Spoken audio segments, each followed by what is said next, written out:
this weekend in Houston, there is an NRA convention scheduled. Texas Governor Greg Abbott is going to be speaking. You may know that, and because of Texas Governor Greg Abbott, it's easier to buy a gun than it is to buy Sudafed in Texas. Trump is going to be speaking. Ted Cruz is going to be speaking. And also this rising Black Republican star, North Carolina Lieutenant Governor Mark Robinson.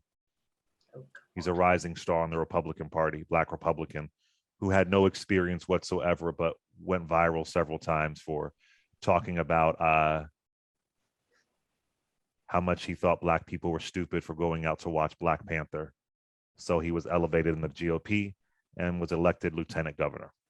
Keith, let's start with you. I don't even know what the question is. Just your thoughts. This is a circular conversation. We've been here several times. Gun legislation, NRA.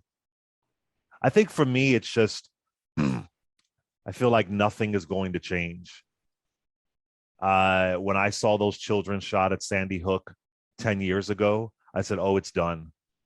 If I was a parent right now, I don't know if I could have my child in a public school, in a private school, in any school. I don't know if I could do it if I were a parent. But and I know, oh, don't live in fear. I'm living in fear.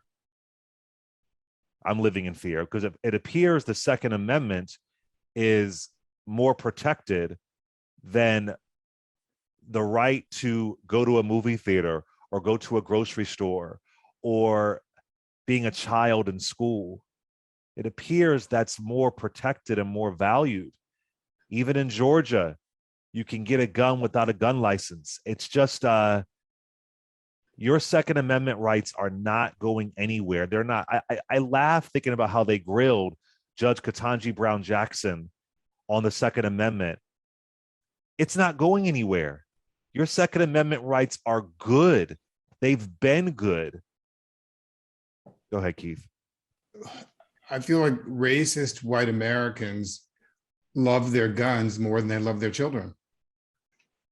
They're willing to allow their children to go to schools where they could possibly be killed because they're more invested in protecting this fetish about gun ownership, this fanatical obsession with guns. And the truth is that this is a recent phenomenon, even within the NRA. The NRA wasn't always like this.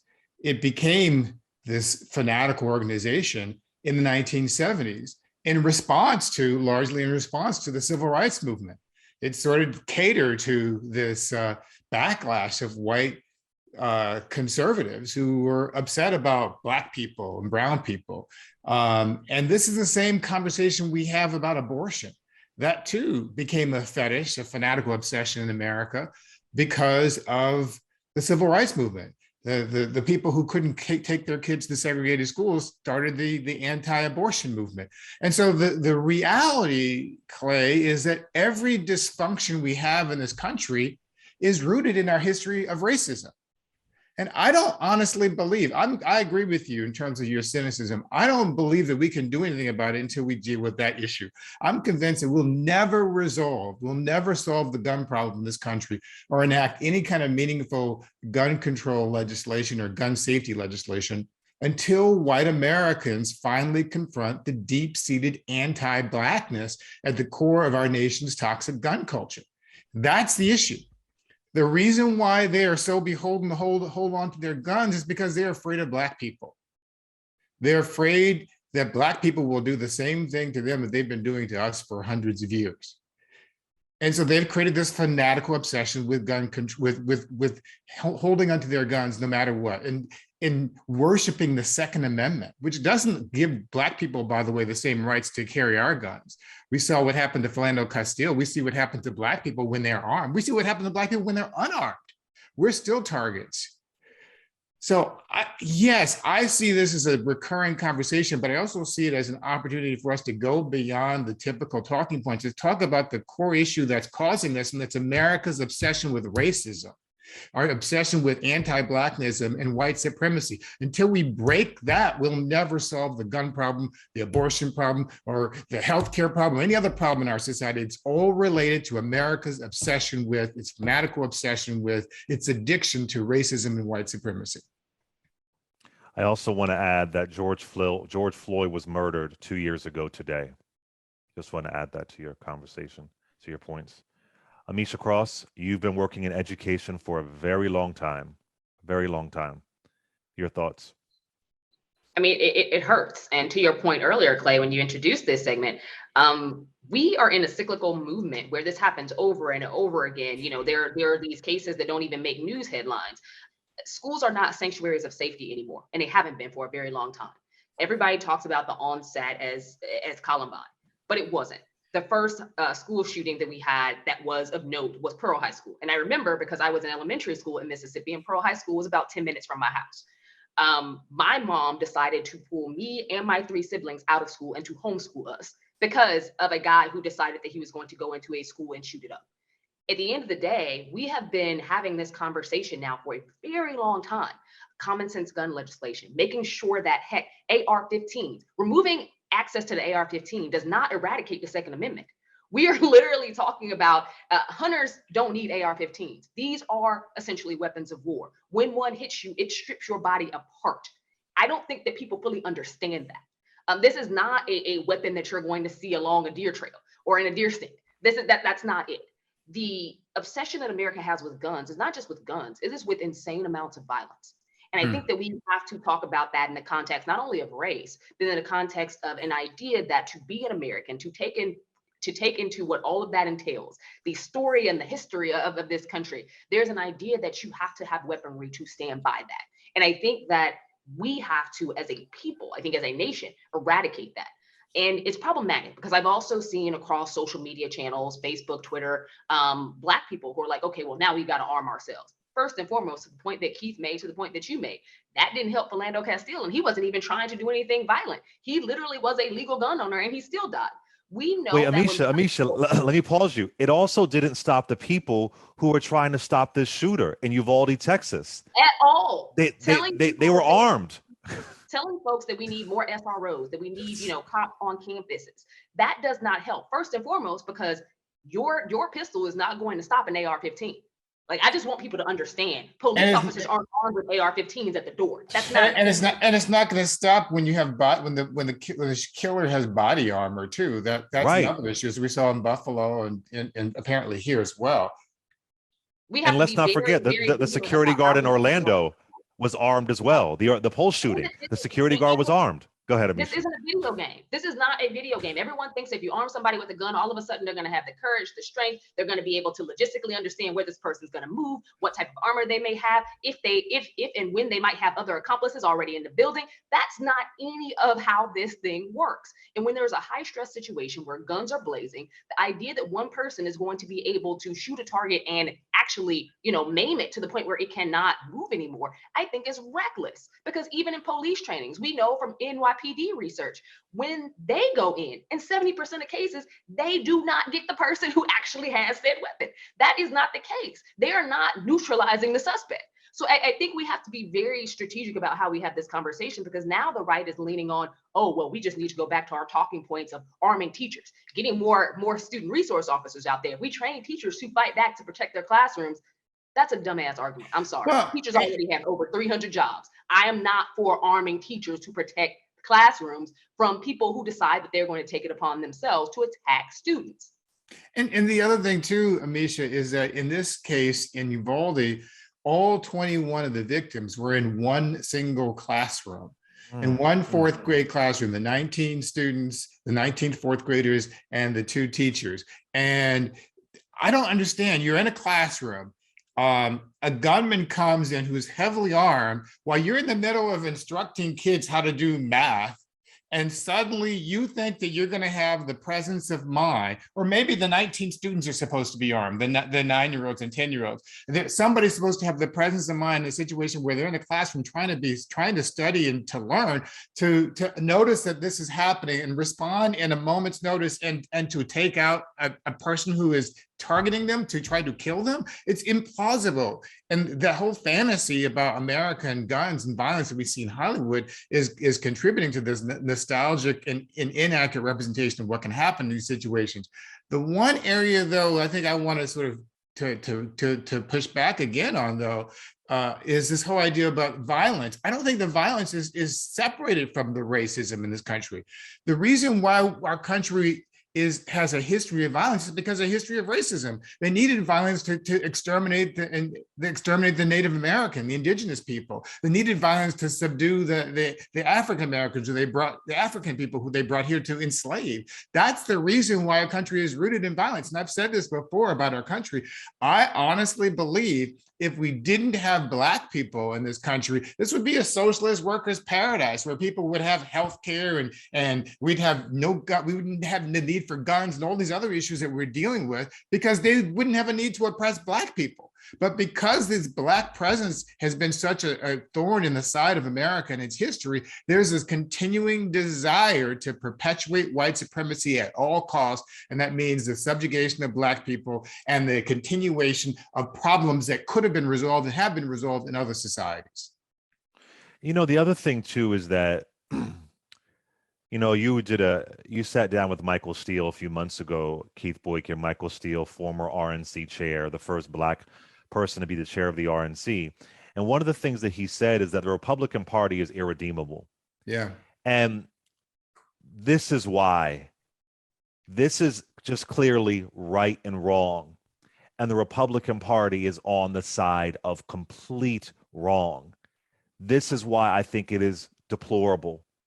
This is why I think it is unacceptable. I know my dear friend Alan Orr says I'm doing name calling. And if I'm doing name calling, we can't bring people in. If you don't get it, if you don't see how wrong this party is in policy, in morals, in humanity, at this point, this party is, if not worse, nearly as bad as the Democratic Party in the 1870s. I mean, it is, and that was a pretty heinous Democratic Party. This party has gone even further to just inhumanity, But so are their voters. Like, I agree with you with the suppositions about the party, but I'm like, they would not have the power they have without people who conditionally turn out to the polls over and over again for them. To have a nation that is apparently polling wise in support 80% of comprehensive gun reforms that include universal background checks, gun reforms that include, mental health analyses, gun reforms that include, again, common sense things that don't allow access to certain groups of people, red flag laws, things like that. And to then go in and vote consistently to get these same people in office that do not stand for or support either of these gun reform laws. The conversation was never about eradicating guns across America. I think that we have proliferated guns so much in this country that would be sheerly impossible. The argument is to make America safer by adding conditions to who can own a gun, making sure that we are paying attention to what types of guns are out here, making sure that we have tracking mechanisms. I think that those things are essentially very important. And it looks like, at least, or they're lying when they are polled, Americans tend to have an understanding of that. Meanwhile, they're still voting in these very, very pro Second Amendment, beyond Second Amendment. We love guns above all else, regardless of what we've seen happen in Sandy Hook, regardless of what we saw happen in Florida, regardless of what we just saw happen yesterday. They do not care. Well, there's a symbiotic relationship, I think, between the voters and the politicians. The Republican Party knows that their base is toxic, but they need that toxic base because they made a conscious decision after the civil rights movement, starting in the late 1960s and early 1970s, to go after the most toxic elements of white, resentful people they could find to support their party. And we had this consensus in America for hundreds of years, if you will, between the Democrats and the Republican parties for at least 150 years, where both parties could coexist because both parties were at least committed to white supremacy and racism. Exactly. But once the Democratic Party rejected that in the 1960s, white people, working class white people, had no place to go except to go to the Republican Party, and the Republican Party started to cater to that crowd. So the Republicans in the past, up and through George W. Bush, knew this and tried to keep those people a little bit of arm's length. Then Trump comes in and says, you know what? I welcome all the crazies and the kooks and the open racists and the bigots. I want you to be open, to be welcomed and embraced in my vision of the party and the country. And that's the thing that changed. They were always there, but they weren't always empowered and emboldened. So just yesterday, and the same day as this massacre in Uvalde, Georgia Republicans elected Herschel Walker to be the Republican Senate nominee for the state of Georgia, who, by the way, lives in Texas. They selected Herschel Walker. And when Herschel Walker was asked last night by CNN, his comment, if he supported doing anything about gun safety after the massacre in Uvalde, Texas, in the state where he currently lives, his response was, well, I have to look at it and see it and stuff. That's the effing candidate, but that's what he said, and he walked away. No sense of compassion or empathy. And Keith, the other point is, they've been laughing at Herschel Walker for a long time. I hope you all know he has a path to win. He has a path to unseat Senator Raphael Warnock, who is the senior pastor at MLK's church, who has done phenomenal work for rural Georgia, black or white, and he has a path to win. And this is a shill for white supremacy. He is unapologetic about it, and he has a clear path to win. And we're sitting here upset because we didn't get student loan relief within 2 years. Well, Eugene Scott posted something on his page today on Twitter from Herschel Walker's victory party last night.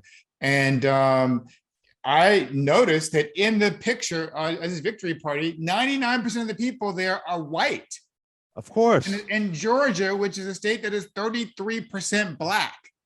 Now, what does that tell you? That he is a tool, he is a pawn, he is a proxy for white America, for white supremacists who want a black face to do their bidding for them.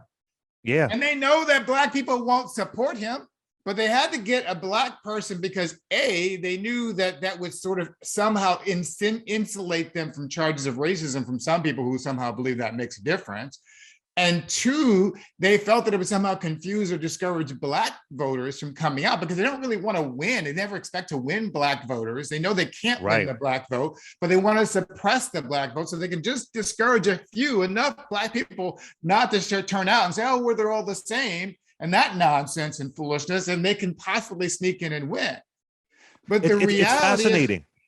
No, it's fast because it's a remixed version of the Southern strategy in Operation Dixie, because you really didn't have a Herschel Walker or a Tim Scott in the 1960s. You couldn't find that. This is kind of unprecedented. There's a watershed moment with Clarence Thomas here, but they said, wait a minute. This might really work. We realize that black people who are a shill for white supremacy, white conservatives love that. They love it. So let's. And I've been in Georgia for about 2 weeks now. I have not seen one Herschel Walker ad, and he still won. They found a formula, a Operation Dixie formula. The black face upholding white supremacy. That's a winner.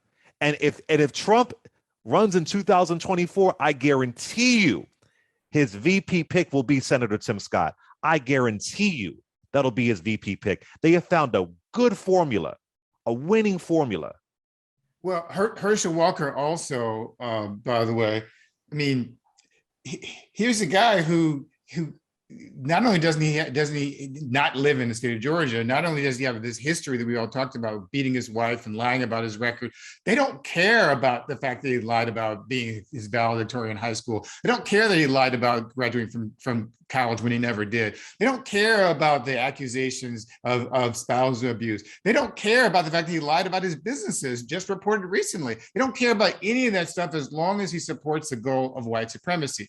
And when you have people like that and you compare it to to the Black Republicans in the past, people like Jackie Robinson, who was a Black Republican, who Yeah. left the Republican National Convention in 1964, and out of anger because they nominated racist Republican Barry Goldwater, who voted against the Civil Rights Act. That's the type of Republicans Black people we need in the Republican Party, not these. I won't even use the word because some people get upset when I use the word, but you know exactly who they are in the Republican Party today, because you're writing a book about it, Clay. I mean, it's a shame that these people, and then we get to 2020 and we have all the other rap stars and others who are coming out in defense of Trump and that campaign because he came up with a 2-page platinum plan that we're supposed to buy. And the stupid nonsense that people keep saying that somehow the two parties are exactly the same. Yes, I get it. The Democrats suck. The Democrats are not the best party in the history of this country. They have a long history of racism. But you know what? They are nowhere near the Republican Party. And anybody who can't see that is an idiot, a liar, or a shill for the Republican Party. They are two different entities entirely. I agree with you. I think that at some point, though, we need to look towards, I think that Reese posted something about it yesterday or maybe the day before. We need to have a in-community conversation with our brothers, Black men. Because the people who are carrying that message the loudest, these groups are the same. What are Democrats doing for me? When they ask what are Democrats doing for the Black community, they mean specifically Black men, because they don't feel like moves towards, working towards making maternal mortality levels reduced amongst Black women, working towards housing supports, things within our community that they're not really looking at as wins for them. They're looking at them more as wins for Black women. I think that we have to be very specific about what is also being done here. We saw that during the Trump administration, during his first, his first electoral campaign, that he was able to peel off a certain percentage of Black men. He was able to peel off a larger percentage of Black men the second time he ran. The Republican Party is strategically trying to utilize Black male spokespeople. People who will, who look like your average Black man on the street, but who talk the game and play the game that Black MAGA supporters have been doing forever. They are literally using white supremacy with a Black face on it. It is working. It's not only working to appease white people, because white Republicans have always wanted to have somebody who could sing and dance along to their tune, who wouldn't get called out as a white supremacist. It's hard to call a Black person a white supremacist, but they're also looking towards pulling out more Black men, making sure that in these tight to win margins that they're able to get just enough to make it happen. They know Black women ain't budget, but they only need a certain percentage, because a lot of these areas are really tight in terms of their districts. They only need a certain percentage to peel off to win. And that strategy is working, partially because the Black community is stratified in its own way. But in addition to that, I think that Democrats, and this is where they need to listen, Democrats and their messaging need to do more to help Black men understand what is going on, what they're doing in their communities, bring more Black men to the table. Like, there needs to be more of a conversation piece there, because Republicans know what they're doing. But Amisha, their lives and their cheating is working. Alicia, let me ask you this though. I hear you that Democrats need to do more, but to be honest with you, I don't know what else they could say. I can recall Biden had his barbershop talks with Bakari Sellers. There was Malcolm Kenyatta, who was running in Pennsylvania. We have Senator Warnock. I can recall a lot of Black men didn't support Andrew Gillum in Florida. We got Gary Chambers in Louisiana. I'm almost at an impasse here, because I hear what you're saying and it's accurate, but I have seen specific outreach it was weekly barbershop talks during when Biden was running for office. I don't know for the small, and let's be clear though, Black men more than any other racial demographic voted for Biden and Harris. I want to be clear about that. But nonetheless, I don't know what can get through. I'm kind of just dumbstruck. I don't know what could be said. I've seen specific outreach. I mean, they were doing hip hop calls with Snoop Dogg, and then Ice Cube got mad because he didn't get a one-on-one session. Like, I don't know there have been specific policies that have passed that would help Black men and Black families. Specific. I just don't know. I I don't know what can there be needs to done. be some focus group asking of Black men. Like, I hear what you're saying, and yes, those barbershop conversations happened. I would argue that they happened a little too late in that campaign. But with that being Mhm. said, I still think that there needs to be a conversation with them, because we can talk about it day in and day out here, but there's something else going on, and you see it bubbling up across all sorts of social media, and it is being led by Black men. Period.